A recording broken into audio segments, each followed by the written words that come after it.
کراچی کے علاقے گلشن اقبال میں کمسن بچہ کھلے مین ہال میں گر گیا۔ 10 گھنٹے بعد بھی 3 سالہ ابراہیم کا سراغ نہ لگ سکا۔ غمزدہ ماں دکھی باپ سمیت اہل خانہ جائے وقوع پر موجود۔ بچے کی تلاش کے لیے ریسکیو آپریشن روک دیا گیا۔ ہیوی مشینری سے کھدائی کی گئی۔ مشترک علاقہ مکینوں کا واقعے کے خلاف احتجاج۔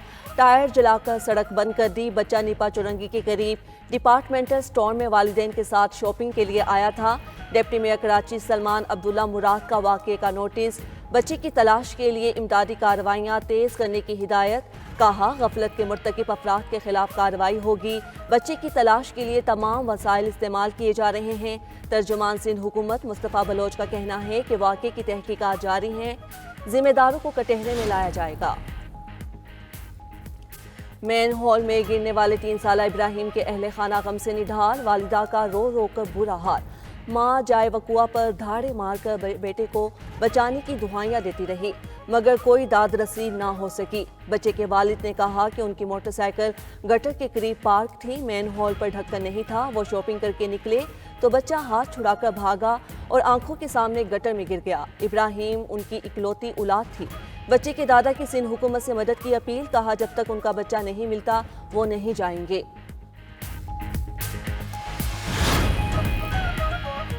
حکومت نے پیٹرول اور ڈیزل کی قیمتوں میں کمی کر دی۔ پیٹرول 2 روپے سستا، نئی قیمت 263 روپے 45 پیسے فی لیٹر مقرر۔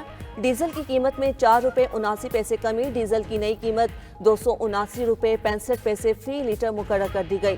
وفاقی حکومت نے پیٹرولیم مصنوعات کی نئی قیمتوں کا نوٹیفیکیشن جاری کر دیا۔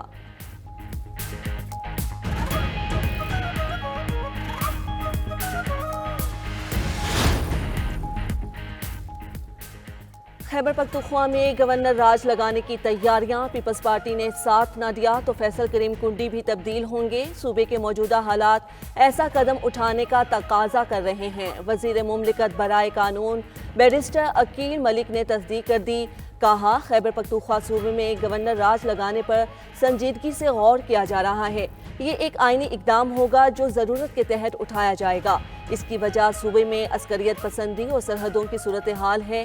ابتدائی طور پر 2 ماہ کے لیے گورنر راج لگ سکتا ہے، بعد میں توسیع ممکن ہوگی۔ وزیر اعلیٰ سہیل آفریدی مرکز کے ساتھ کسی قسم کا تال میل یا ہم آہنگی نہیں چاہتے۔ ذرائع کے مطابق نئے گورنر خیبر پختونخوا کے لیے 5 نام زیر غور۔ امیر حیدر ہوتی، پرویز خٹک اور آفتاب شیرپاؤ کے نام شامل۔ نئے گورنر کے لیے 2 ریٹائرڈ افسران کے نام بھی زیر گردش۔ فیصل کریم کنڈی کا صوبے میں گورنر راج اور گورنر کی تبدیلی سے متعلق لا علمی کا اظہار۔ کچھ لوگ چاہتے ہیں ہم تصادم کی طرف جائیں لیکن ہم ایسا نہیں کریں گے۔ میرے خلاف پروپیگنڈا کیا جا رہا ہے۔ وزیر اعلیٰ کے پی سہیل آفریدی کی پشاور میں نیوز کانفرنس۔ کہا بانی پی ٹی آئی کو قید تنہائی میں رکھا جا رہا ہے۔ کل پی ٹی آئی کے تمام پارلیمنٹیرینز اسلام آباد ہائی کورٹ کے سامنے احتجاج کریں گے۔ کیسز جلد سننے کی استدعا کریں گے۔ 92 نیوز کے پروگرام نائٹ ایڈیشن میں گفتگو کرتے ہوئے معاون خصوصی شفیع جان نے کہا کہ حکومت نے ہمیشہ غیر آئینی کام کیا۔ گورنر راج لگانے کا شوق بھی پورا کر لیں، پھر جو ہوا اس کی ذمہ دار حکومت ہوگی۔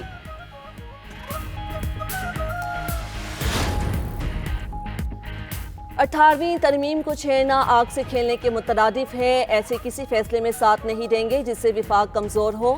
Chairman Peoples Party Bilawal Bhutto کا پارٹی کے 58ویں یوم تاسیس کی تقاریب سے ویڈیو لنک خطاب۔ کہا حکومت چاہتی تھی جو آئینی تحفظ ہم نے صوبوں کو دلایا وہ ختم کر دیا جائے۔ پیپلز پارٹی کی مخالفت کی وجہ سے صوبوں کے آئینی تحفظ کو چھیڑا نہیں گیا اور حکومت کو پیچھے ہٹنا پڑا۔ ماضی میں عدالتوں سے اعتماد اٹھ گیا تھا۔ آئینی عدالت بنوا کر صوبوں کو برابر نمائندگی دلوائی۔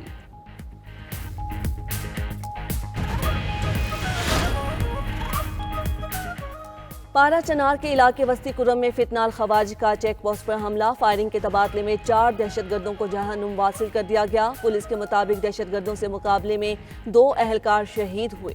وزیر داخلہ محسن نقوی کی شہید پولیس اہلکاروں کی قربانی کو خراج عقیدت۔ کہا کہ پولیس اہلکاروں کی بہادری پر فخر ہے۔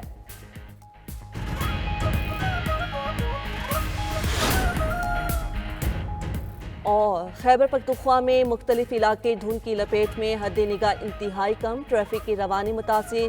موٹر وے M1 کے ایک سیکشن کو بند کر دیا گیا۔ موٹر وے پر پشاور سے برہان انٹرچینج تک گاڑیوں کا داخلہ ممنوع۔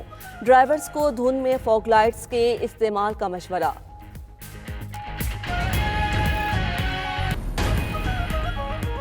27ویں آئینی ترمیم کے لیے جعلی مینڈیٹ تیار کیا گیا۔ لوگوں کو خرید کر 2/3 اکثریت بنائی گئی۔ ضرورت پڑی تو اسلام آباد کا رخ کریں گے۔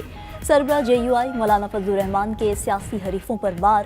مردان میں تقریب سے خطاب میں مولانا فضل الرحمان نے کہا کہ عوام کے بجائے بڑے لوگوں کی خواہش پر آئینی ترامیم ہو رہی ہیں۔ عوام کی خواہشات پر شب خون مارا جا رہا ہے۔ بانی PTI سے گلا تھا لیکن موجودہ حکمرانوں نے بھی کوئی کسر نہیں چھوڑی۔ پچھلی حکومتوں کے خلاف تحریک چلائی، اب بھی چلائیں گے۔ معیشت تباہ ہو چکی، آج آئین کو کھلونا بنا دیا گیا۔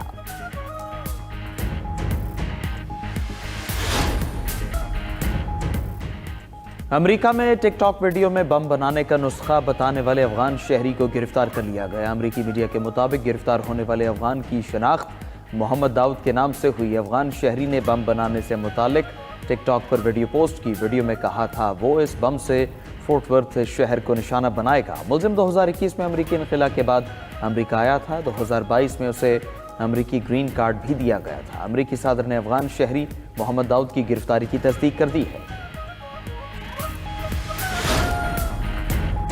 افغان شہری امریکہ میں سنگین جرائم میں ملوث نکلے۔ امریکی محکمہ ہوم لینڈ سیکیورٹی کی رپورٹ جاری۔ امریکی حکام کے مطابق افغان شہری دہشت گردی میں ملوث پائے گئے۔ افغانیوں کی طرف سے پولیس پر فائرنگ کے واقعات بھی سامنے آئے۔ امریکی محکمہ ہوم لینڈ سیکیورٹی کے مطابق جرائم پیشہ افراد کو واپس ان کے وطن بھیجا جائے گا۔ تارکین وطن کے جرائم کی ذمہ دار جو بائیڈن حکومت کو قرار دیا گیا۔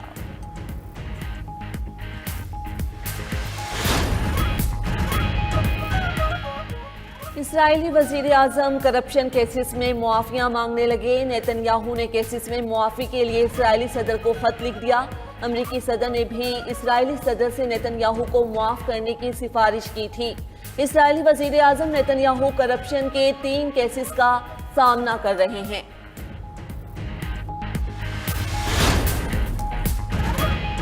وینزویلا پر امریکی جنگ کا خطرہ منڈلانے لگا۔ وینزویلا نے ممکنہ امریکی حملے کے خدشے کے پیش نظر دفاعی تیاریوں میں اضافہ کر دیا۔ حکومت نے گوریلا طرز کی مزاحمت اور ہنگامہ خیزی کی نئی حکمت عملی تیار کر لی۔ فوجی یونٹس ملک بھر کے 280 خفیہ مقامات پر تعینات کیے جائیں گے۔ خفیہ ادارے اور مسلح حکومتی کارکن دارالحکومت میں افراتفری پھیلا کر شہر کو غیر ملکی افواج کے لیے ناقابل تسخیر بنانے کی کوشش کریں گے۔ ماہرین کے مطابق یہ منصوبے براہ راست لڑائی میں زیادہ مؤثر نہیں ہوں گے۔